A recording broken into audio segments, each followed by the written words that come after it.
नमाज ईद उल फित्र में आते और जाते हुए आहिस्ता आवाज से तकबीरें पढ़नी है। और वो तकबीर क्या है? अल्लाहु अकबर, ला इलाहा इल्लल्लाह वल्लाहु अकबर वलिल्लाहिल हम्द। और रास्ता तब्दील करना सुन्नत है। ईद के रोज गुस्ल करना, खुशबू इस्तेमाल करना और अच्छा लिबास पहनना नहीं करने चाहिए। यकीनन खुशियों के दिन हैं, बरकतों के दिन हैं, अल्लाह की इनायतों के दिन हैं। माह रमज़ान के रोज़े रखे, तरावियाँ पढ़ी, जिन्होंने इबादतें की, उनके लिए तो इनाम के दिन हैं। सुभान अल्लाह, कितनी शानदार हमारी शरीयत है जिसने हमें ईद के दिनों में खुशी मनाने का भी गोया हुक्म दिया है और इसे सुन्नत करार दिया गया है कि मुसलमान खुशी मनाएं, मुआनका करें, मुसाफहा करें, मुस्कुराकर मुलाकातें करें। सुभान अल्लाह, मोस्ट फ्लेक्सिबल रिलीजन अगर दुनिया में कोई है तो यकीनन वो हमारा मजहब इस्लाम है। यानी कितनी शानदार हमारे त्यौहार हैं जिसमें गरीबों का भला भी हो जाता है, दोस्त अहबाब भी एक दूसरे से मिल लेते हैं, रिश्तेदार एक दूसरे से मिलते हैं। तो हमें भी ईद के दिनों में अपने दोस्तों से, रिश्तेदारों से मुलाकात भी करनी है, मगर एक बात याद रहे, हमें गुनाहों से बचना है। माशाल्लाह पिछले ही दिनों आपने रोजे रखे, नमाजें पढ़ी, तरावियां पढ़ी और गुनाहों से बाज रहे। तो देखिए, रमजान ही के लिए तो नमाजी नहीं थे ना हम। हाँ, ईद में आप खाएं पिएं, एंजॉय करें शरीयत के तकाजों के मुताबिक, मगर नमाज कज़ा ना हो, वो रूटीन बाकी रखनी है। हाँ, पांचों नमाजें पढ़नी है, ज़हे नसीब मस्जिद में जाकर पढ़ेंगे इंशाअल्लाह। और फिर उसी तरह जिस तरह रमजान में गुनाहों से बचते रहे, इस तरह माह रमजान के बाद भी हमें गुनाहों से बचना है। यहाँ मैं पहले तो अख्तर भाई आपका शुक्रिया भी अदा करूंगा और यहाँ पे हमारे इस्लामी भाइयों से भी एक बात अर्ज करना चाहूंगा। एक्चुअली ऐसा लगता है कि अगर कोई शख्स माह रमज़ान में जिस तरह गुनाहों से बचकर इबादतों में दिन गुजार रहा था, मस्जिदों में वक्त गुजर रहा था, तिलावत में दिन गुजर रहा था, राइट आफ्टर रमज़ान जो ये 3 दिन ईद के हैं, अगर ये 3 दिन भी अपने आप को गुनाहों से बचा लेना, क्योंकि ये बड़ा ऐसा लगता है कि शैतान अटैक करता है। यानी आप देखें ना कि 1 महीना वो बंद रहा है तो उसको तो बड़ा खराब लग रहा होगा कि यार ये मुसलमानों ने इतनी इबादतें कर ली, इतना अल्लाह के करीब पहुंच गए। तो वो डिस्ट्रैक्ट करता है इन्हीं 3 दिनों में, कोशिश करता है कि इनके पूरे महीने की जो इबादतें हैं उन्हें बर्बाद कर दूं। और इनकी जो नमाज की आदत पड़ी हुई है, जो मस्जिद की आदत पड़ी हुई है, जो जिसको कहते हैं घर में भी एक माहौल बन जाता है, बड़ा शरीफाना सा माहौल होता है, बच्चे भी टोपी पहन रहे हैं, घर वाले भी है, जहाँ नमाज बिछी हुई होती है, इफ्तार की दुआएं, तो ये चेंज करना चाहता है। ये शैतान की जबरदस्त साजिश है। तो यहां नाज़रीन एक बात याद रखिएगा, ये 3 दिन बड़े क्रूशल हैं। अगर आप ये 3 दिन निकाल गए ना, जो ईद के 3 दिन छुट्टी के दिन है ना, अगर ये गुनाहों से आप मुब्तला नहीं हुए तो अब फिर लाइफ आ जाएगी रूटीन पर। कोई ऑफिस चला जाएगा, कोई स्कूल चला जाएगा, दिन में काम, रात में जो एक मसरूफियात है जिंदगी की शुरू हो जाएंगी। तो वो जो गुनाहों का बड़ा चांस था ना, वो आप सर्वाइव कर जाएंगे। तो यहां मैं नाज़रीन को ये मैसेज दूंगा और हम इस पर बात भी करेंगे इंशाल्लाह कि हमें ये 3 दिन किसी तरीके से ये प्लान कर लेना है कि हमने गुनाह में नहीं गुजारने हैं। बहुत सारे काम है। देखिए, मैं दोबारा अर्ज करता हूं, खाना पीना, दोस्तों से मिलना, खुशी मनाना, ये इस्लाम में मना नहीं है, बल्कि इसकी अगर अच्छी नीयत हो तो सवाब है। अगर हम किसी की दावत करते हैं तो खाना खिलाना तो सवाब है, आप किसी की मेहमान नवाजी करते हैं वो सवाब है। लेकिन बाउंड्री है हम सबकी, हम गुनाह के साथ खुशी क्यों मनाते हैं? ये एक बड़ा मामला है, मैं चाहूंगा हम डिस्कस करते हैं इस पर। आसान भाई, पहले आपसे शुरू करते हैं। ये वाकई एक बड़ा मसला हो गया है मुसलमानों में कि जब भी खुशी मनानी है, whenever we try to celebrate something, जनाब उसमें अल्लाह को नाराज करना है। ये एक ऐसा शैतान का वार है जो लोग शायद समझ नहीं पा रहे। क्या फरमाएंगे आप इस बारे में? हाई साहब, ये जो आपने अभी पॉइंट आउट किया है, इसमें मैं ये समझता हूँ कि जैसे हदीस पाक में भी आता है कि जब रमज़ान आते हैं तो शैतान को कैद कर लिया जाता है। तो क्या इसकी एक वजह ये नहीं है कि जैसे ही रमज़ान ख़त्म होते हैं वो शैतान जो आज़ाद होता है और जो उसने अपने बदले लेता है हम लोगों से, ऐसा ही कि जिस तरह से हमें गुमराह करने की कोशिश करता है, नेकी के रास्ते से हटाने की कोशिश करता है, तो ये इसकी एक वजह आप नहीं समझते कि ये चीज़ है? ऐसा ही। देखिए, यही तो मुझे मैं समझाना चाह रहा हूँ ना, और ये हम सब ने समझना है कि शैतान जला भुना बैठा हुआ है कि 1 महीना ये बंदे अल्लाह के करीब चले गए, अब 3 दिन में इनका जो है ना सारा किया कराया जो है ना उसमें पानी फेरना है।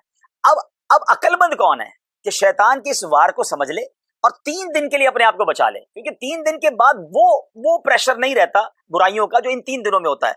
कई लोग ईद की नमाज के बाद नमाज नहीं पढ़ते। अब पहले ही ब्रेक कर दिया ना उसने, आपकी नमाज को सिलसिले को ब्रेक कर दिया जो कंटिन्यू था पूरा महीना।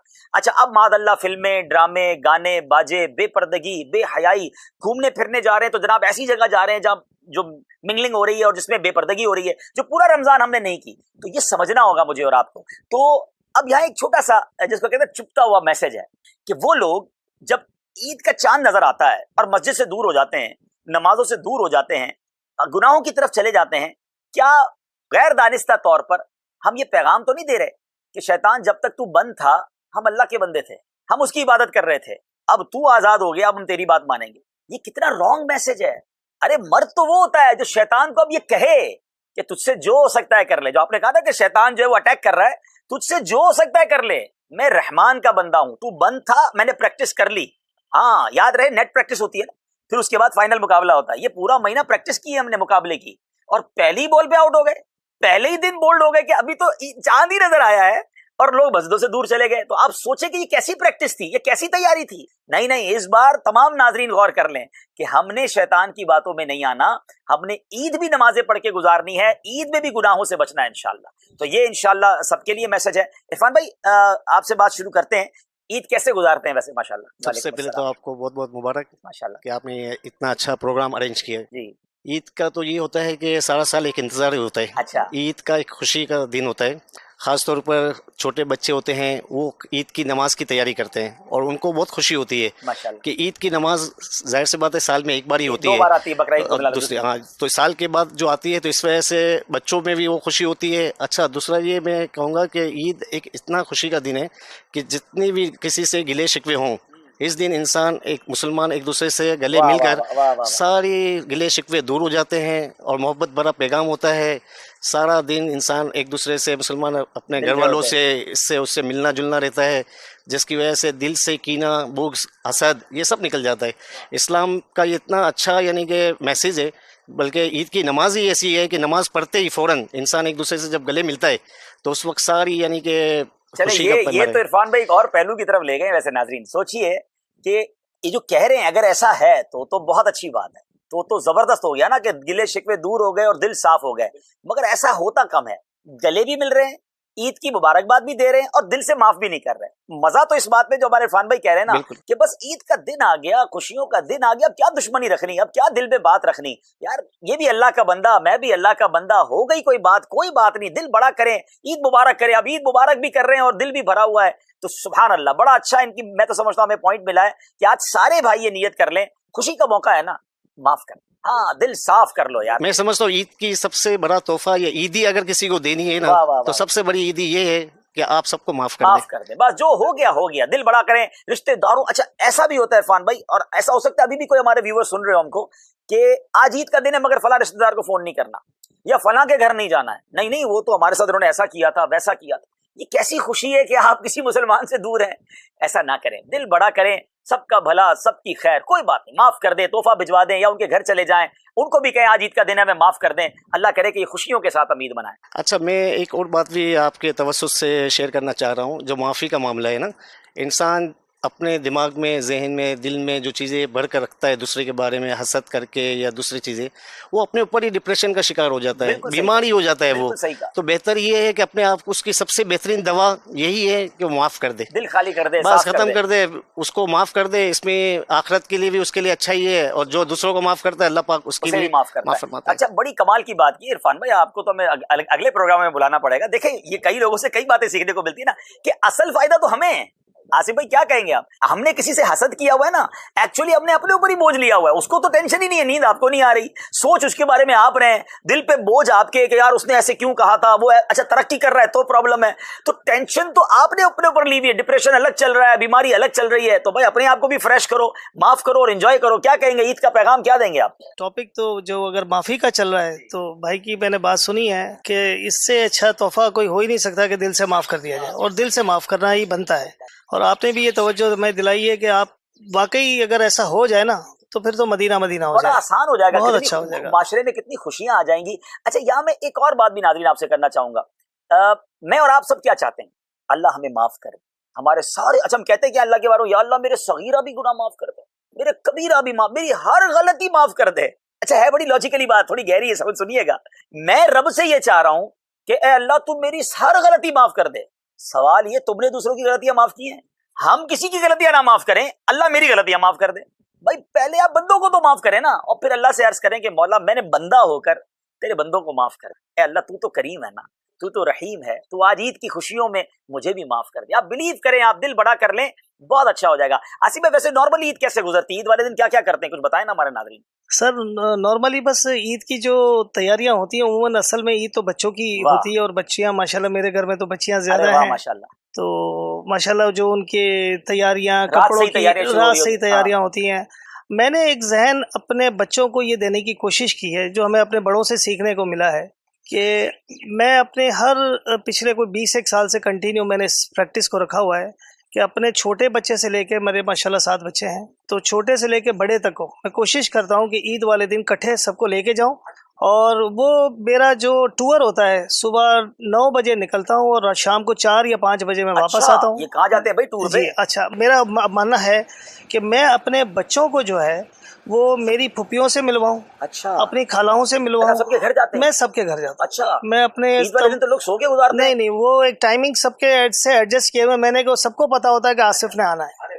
तो नानी हयात थी, अभी पिछले दिनों उनका इंतकाल हुआ है, पिछले महीने। पहले सबसे पहले नानी के पास जाना, फिर मामूओं के से सबसे मुलाकात करना, फिर उसके बाद खालाओं के घर जाना, फिर अपनी बहन के घर जाना। अच्छा, तो कुछ तोहफा तहाइफ को ईदी भी और सारा निजाम नॉर्मली ये होता है कि सबसे बड़ी ईदी तो लिफाफे होते हैं। अच्छा। वो जो बच्चे होते हैं वो उनके लिए भर के साथ लेके जाते हैं। हाँ, बाकी कुछ घर ऐसे हैं जिनके लिए बहन के घर केक वगैरह साथ लेके जाना या कोई जूसेस वगैरह, तो एक माहौल बना हुआ है। अच्छा, इसका फायदा मुझे ये पहुंचा है कि मेरे बच्चों को अब ये पता है कि पप्पा की फुफियाँ कौन है, खालुएं कौन है, फूफा कौन है, या मेरे फुफियों के जो मेरे कजन्स हैं उनके बच्चे हैं, तो वो सबसे बहुत बड़ा ताल्लुक बन गया। यानी एक ऐसा कह लें कि मैंने अपने बच्चों को कोई 100-200 बंदों का कबीला दे दिया। वाह वाह वाह वाह, जो उमूमन लोग ये चीज नहीं करते या तो शादियों में या जाती है और उमूमन। तो मैंने ये कोशिश की है और अल्हम्दुलिल्लाह मैं उस पर कायम हूँ। और फिर कजन्स, मेरे ददियाल के कजन्स हैं, उनको मैं बुलवाता हूँ अपने यहाँ, फिर ननियाल के कजन से उनको बुलवाते हैं। इस तरह सब अब मेरे हिसाब से सब मेरे कजनों को भी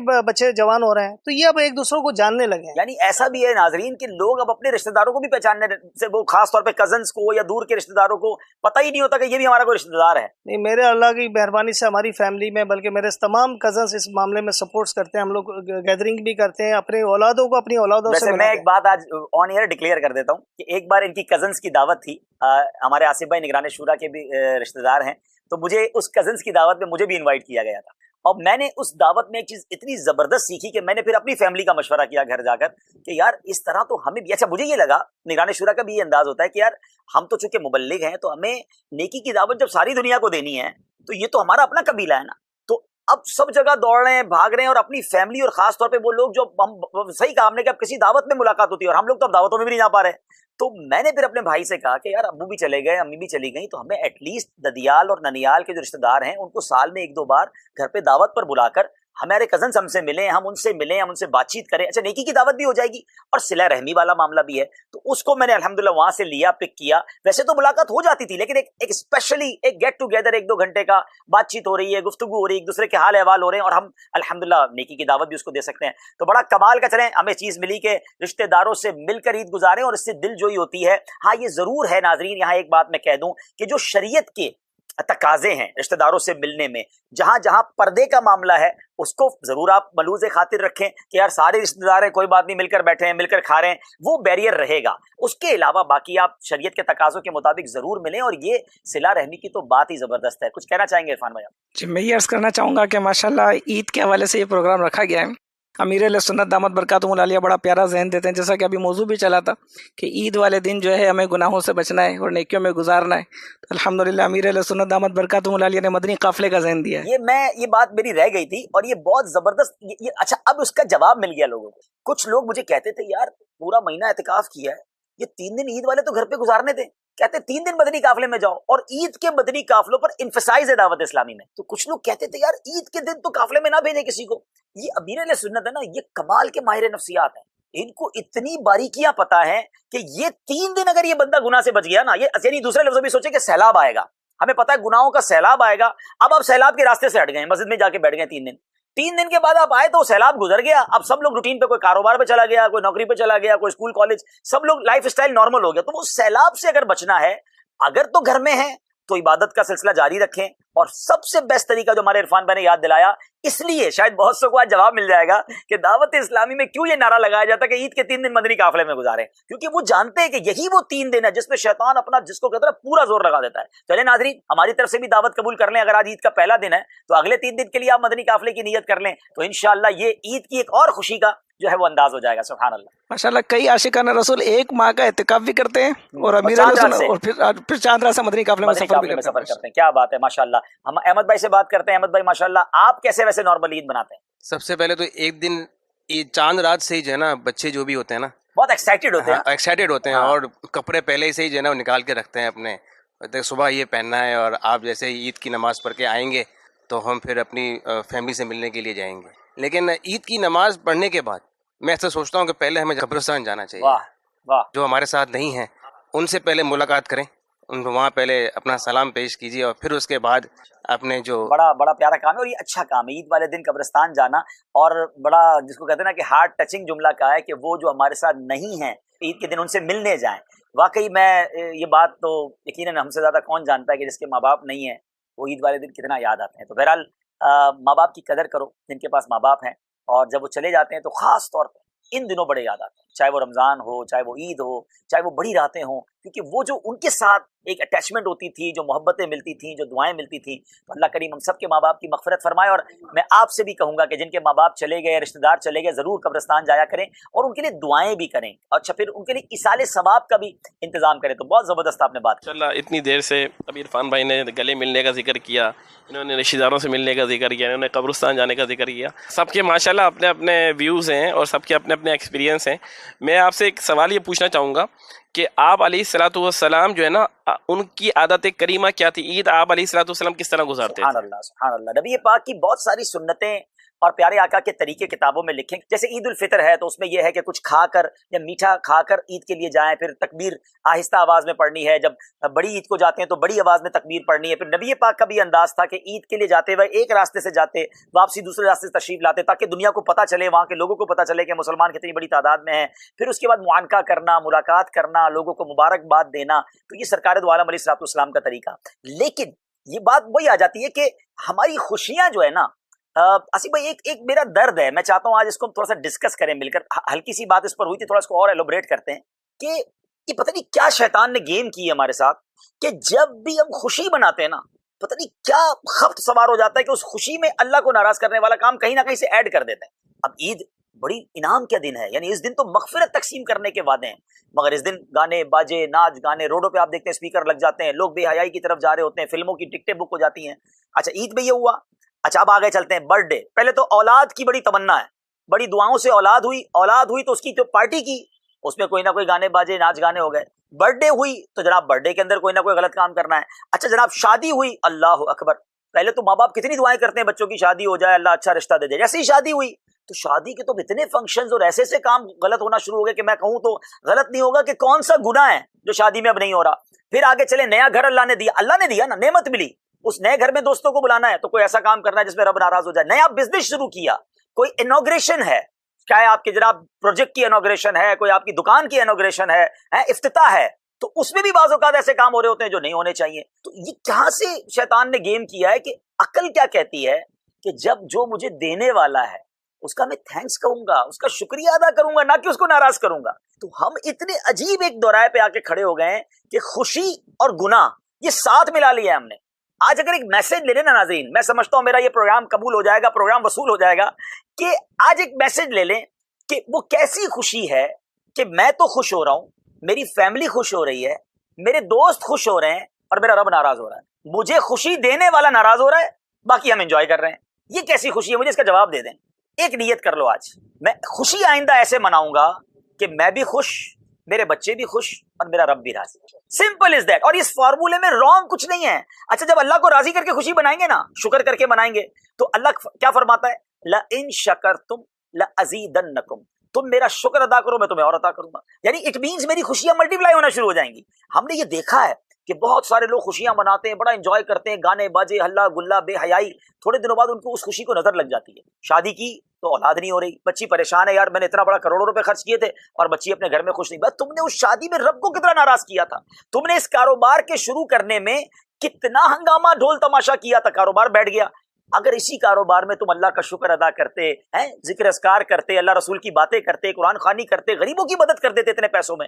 आसिफ भाई इस पे कुछ बात करें। मुझे तो अभी पता चला है कि कराची की बात हुई है कि पिछले दिनों ये ट्रेंड चला है कि एक एक शादी में ऐसे ऐसे गुलकार और ऐसे ऐसे अदाकार बुलवाए जा रहे हैं कि एक एक फंक्शन में उनको फंक्शन परफॉर्म करने के 1.5 करोड़ रुपए दिए जा रहे हैं। अब आप बताएं इसमें तो कितने बच्चों की शादियां हो जाएंगी। बात तो आप ठीक कर रहे हैं, और ये मैं तो समझता हूँ ये आज की बात नहीं है, ये काफ़ी अरसे से चला आ रहा है। तो बात और पहले लाखों में लोग करते थे, अब करोड़ों में कर रहे हैं। जिस दिखलावा तरह भी बढ़ गया है। दिखलावा बहुत ज्यादा बढ़ उसने गया किया है है। तो मैंने भी करना है। और फिर आप एक लोग पता नहीं एक जहन बन चुका है कि एक सिंबल बन गया है कि यार उसकी मतलब मेरी बच्चों की शादी में फलाना गुलकार आना चाहिए, इतने करोड़ वो लेता है, क्योंकि हर बड़े गुलकार के अपने एक प्राइस रेट है, फिक्स है, प्राइस रेट है। फिक्स तो वो उसके प्राइस से जो है ना उसका वैल्यू काउंट हो जाता है कि ये इवेंट बंदा कितना बड़ा है। ये एक इवेंट कितना बड़ा है। सिर्फ करोड़ रुपए तो उसने गुलकार को दिए हैं, बाकी जो हॉल के प्राइस हैं, जो अल्लाह खाने पे अकबर। खर्चा है, तो ये आज का नहीं है, ये हर दौर में चला आ रहा है और चल रहा है। लेकिन अल्लाह हमें ऐसा तकवा नसीब करे जो आप बतला रहे ये हैं। तो सिंपल है आसिफ भाई, ये तो लॉजिक। मैं इसमें चाहूंगा आप में से कोई भी बात करें कि ये सिंपल है। मुझे बताएं ये कितना सिंपल फॉर्मूला है कि जो मुझे खुशी देने वाला है मैं वो कैसी खुशी बना रहा हूं कि मैं उसको नाराज कर रहा हूं। बस आप ये चेक कर लें नाजरीन, सेलिब्रेट करें, सेलिब्रेशन में खुशी में अल्लाह को नाराज ना करें। Simple formula. अख्तर भाई आप बताएं ईद कैसे गुजारते हैं और इस मौजू पर भी कुछ बात करना चाहें तो। वही रूटीन है सब हमारी पुरानी ईद की नमाज। उसके बाद सबसे पहले वालिद साहब की कई सालों से रूटीन है, वो मेरी बहन के घर जाते थे। अच्छा माशाल्लाह माशाल्लाह। माशाल्लाह। फिर वो अपनी बहन के घर जाते। अच्छा माशाल्लाह। हाँ, और पहले फिर बेटी के घर फिर बहन के घर। माशाल्लाह। हमारी मेमोरी कहते हैं न्याणियों पहला। हाँ ये भी हमारे माशाल्लाह बुजुर्गों का एक तरीका है। न्याणियां हमारे यहाँ बहनों को, ये बहनें पहली, बच्चियां पहली, यानी बच्चियों को वो है ना तरजीह दी जाए। तो ये भी इस्लाम का तरीका है। यहाँ जनाब बाज औकात कुछ खानदानों में, कबीलों में बड़ा डिग्रेड किया जाता है कि बच्ची तो और बेटी है ना, बेटा पहले, बेटे को सपोर्ट ज्यादा, बेटे को जनाब मोहब्बत ज्यादा। नहीं जनाब, बच्चियों को शफकत दें, बच्चियों को प्यार दें, उन्हें हौसला दें। सुभान अल्लाह। कंटिन्यू करें। उसके बाद फिर कब्रिस्तान की रूटीन है। और इस साल आपको पता है कि सबसे बड़ा एक हादसा हुआ है आपके नॉलेज में। बिल्कुल मुझे पता है, बिल्कुल पता है। मैं मेरी वालदा का ये इस साल इंतकाल हुआ है और 50 साल के बाद में पहली ईद होगी जिसमें मेरी वालदा नहीं होगी। इंशाअल्लाह अल्लाह आपकी वालदा की बेहिसाब मगफिरत फरमाए। और ये आमीन। कर्म मैं बहुत अच्छी तरह जानता हूँ और मैं इस टॉपिक को ज्यादा प्रोलोंग नहीं करना चाहता, वरना ज़ाहिर है कि ये टॉपिक ऐसा है कि हम सारे जज्बाती हो जाते हैं। और मैं चाहता हूँ कि ईद के दिन हमारे चेहरों पर मुस्कुराहट रहे। लेकिन यकीन करें जिसके भी घर में माँ बाप नहीं है ना, वो ईद वाले दिन जरूर उन्हें याद करता है और थोड़ी देर के लिए जो है ना वो बहुत अलोन फील करता है। और अख्तर भाई की वालदा मेरी भी वालदा की तरह ही थी और मुझसे भी बहुत प्यार करती थी। अल्लाह उनको जन्नत में आला मकाम अता फरमाए और उनके दर्जात बुलंद फरमाए। जी आप कुछ फरमाना और सारे। मैं फिर उसके बाद भी रूटीन है, सब घर पे आते हैं और क्योंकि अब्बू घर पूरे खानदान के बड़े जी। तो सारे अब्बू से मिलने फिर घर पे आते हैं। शाम तक ये एक सिलसिला मेला लगा चला, रहता है घर। मेला लगा रहता है। क्या फिर वो बात। बच्चों की रूटीन आपको पता है, ईदी माशाल्लाह। और सारे माशाल्लाह। सब चीजें, तो इसी तरह सिलसिला चलता है बस। क्या बात है। यहाँ मैं नाज़रीन एक और बात चाहूंगा करना कि ये तो हो गया हमारे अपनी फैमिली के साथ इंटरेक्शन। क्या ऐसा नहीं हो सकता कि हम ईद की खुशियों में कुछ और चेहरों पर भी खुशियां बिखेर दें, किसी और के घर में भी अच्छी ईद कर दें?